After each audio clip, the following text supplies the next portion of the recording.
Good morning everybody, it's Paul here from Paul's Countryside Chronicles, and yes, you guessed it, we're off on yet another walk through the beautiful British countryside. Today we begin our walk here at the base of Beacon Hill. This is in Hampshire, and we're going to go right to the top. It's about 261 metres, quite a steep climb up the top, which makes this a moderate walk as far as level's concerned. And then when we're up there, we're going to be treated to the most beautiful views of the Hampshire countryside. Down in the valley, we're going to see Highclere Castle. Now, Highclere Castle may be known better to most of you as Downton Abbey.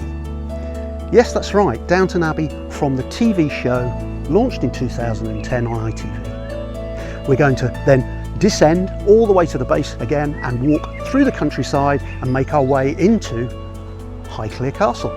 Now, unfortunately, whilst we can walk through the grounds on public roads, we can't get too close to the castle because at this time of year it's actually shut to the public.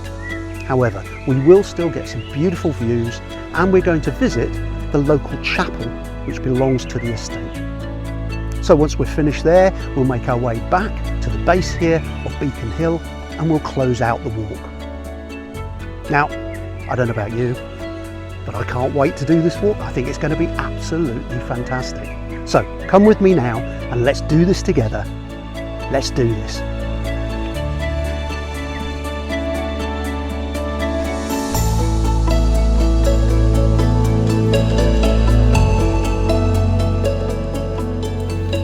Now, some 48 years ago when I was a kid, I used to come up here with my friends. We'd cycle out from Newbury, bring a packed lunch, and we'd go to the top of the hill and fight as attackers and defenders of the old Iron Age fortress. However, on the way up there was none of this foliage that you're seeing to the right and left of me. It was just a clear pathway to the top. How things change. And oh boy, had I forgotten just how steep this climb was. It's about time they fitted a chairlift, don't you think? However, it's worth every strenuous step. Look at these views. So as we reach the top, what you're seeing here is the remnants of the Iron Age hill fort.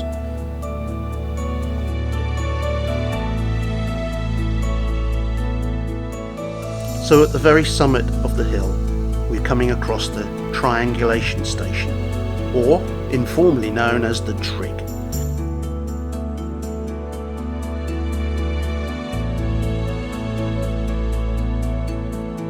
On top of the trig point is a brass plate with 3 arms and a central depression, and that's fixed in place. It's used to mount and centre a theodolite, and that's used to take regular measurements to neighbouring trig points in and around the area.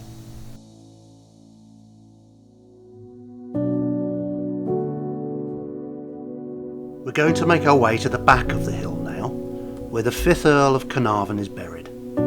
He was an adventurer and explorer, and he spent a great deal of money and time searching for burial sites of Egyptian kings in the Valley of Kings in Egypt. He teamed up with the renowned archaeologist Howard Carter, and together they finally tracked down the tomb of Tutankhamun, the most significant archaeological find in the Valley of Kings to this date, in my opinion. I remember going to visit at the British Museum in 1972 on a school trip to view the relics of Tutankhamun's tomb. What a wondrous trip that was. And if for no other reason, I'm here to pay my respects to a great man who gave us an incredible legacy.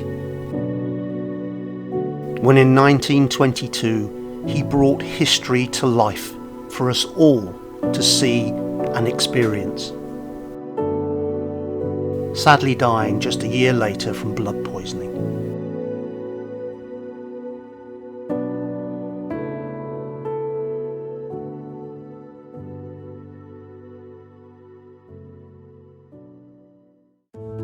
So just a quick reminder of our route.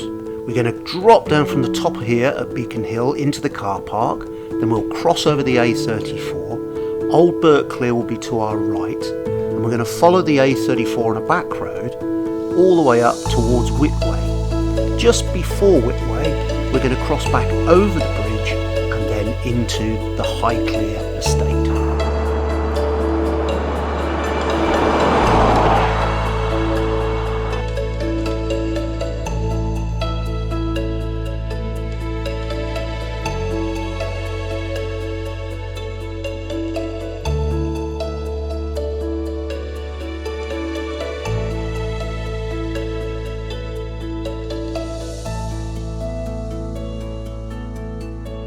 The Highclere estate boasts thousands upon thousands of trees of all types across its wonderful woodlands, but the family favourite was the Lebanese cedar. This was planted in numerous numbers, from seed in some cases, over 200 years ago throughout the estate, and there's a beautiful and magnificent example to our right here.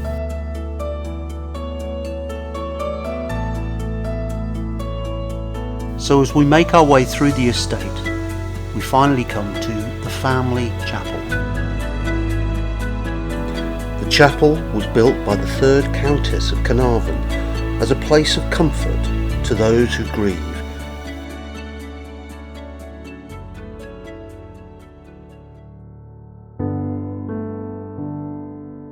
This beautiful chapel in the Highclere estate is the last resting place of the 6th Earl of Carnarvon. Also in the graveyard you'll find the headstone of the 4th Earl's wife, along with beloved members of staff who served the house over the years.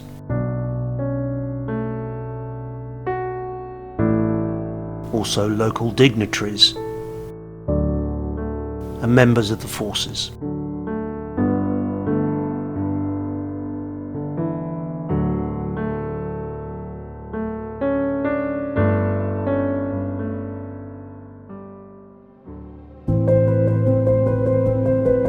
So as we wend our way back to the base of Beacon Hill and close the walk out, let's talk a little about the history of this magnificent English country home. It's currently occupied by the 8th Earl, George Herbert, and his wife Fiona, the Countess of Carnarvon.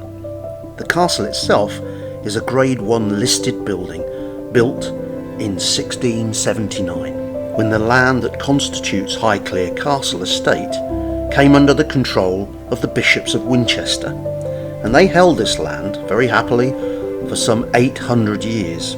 That is until King Edward VI came along and confiscated the property from the church. He granted the estate to the Fitzwilliam family, who have owned many renowned English estates over the centuries, such as Wentworth Woodhouse in Yorkshire, Milton Hall in Cambridgeshire, and Wicklow Estates in Ireland.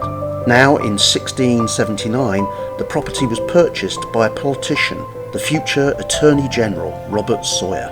Henry Herbert, a descendant of Sawyer, inherited Highclere Castle in 1769 and was created the 1st Earl of Carnarvon in 1793.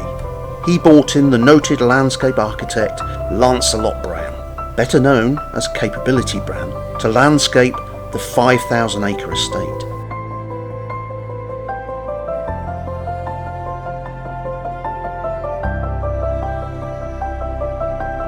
As I approach this gateway, I stop and turn to marvel at the beauty of the castle.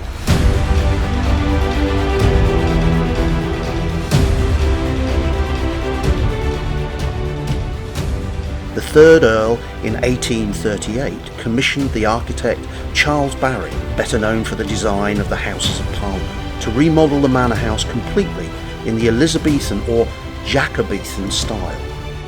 Over many decades, the castle was renowned as one of the most opulent houses in the land, and it hosted many rich and famous people. However, in August 1914, when the First World War broke out, the castle was converted into a hospital for those troops injured in the trenches of Flanders, France. The wife of the then 5th Earl rolled up her sleeves and became a nurse to the wounded. At the end of the war, the house was returned to its status as a home for the Earl and his family, although the Earl was destined to go back to Egypt, where with the help of Howard Carter, the famed archaeologist, they would finally unearth the tomb of Tutankhamun in 1922. Now there's much more to explore and delve into, this castle and its gorgeous grounds, but we have sadly run out of time. So let's make a promise to return once more and do a tour of the house to develop our appreciation of this remarkable estate nestled so beautifully in the Hampshire countryside. Well, all in all, what a fantastic experience that was.